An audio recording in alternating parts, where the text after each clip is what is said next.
तो जयराम जी की आशा करता हूँ सब अच्छे होंगे। तो क्या आप हमारी कहानी सुनना चाहेंगे?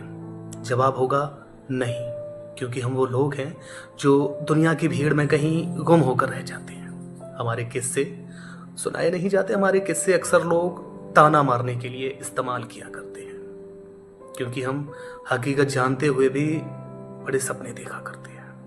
नहीं, ऐसा नहीं है कि हम कोशिश नहीं करते, मसला ये है कि हमें वक्त ही नहीं मिलता।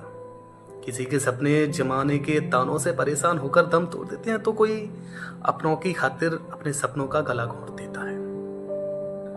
तो भला कौन सुनना चाहेगा हमारे जैसे लूजर्स की कहानी?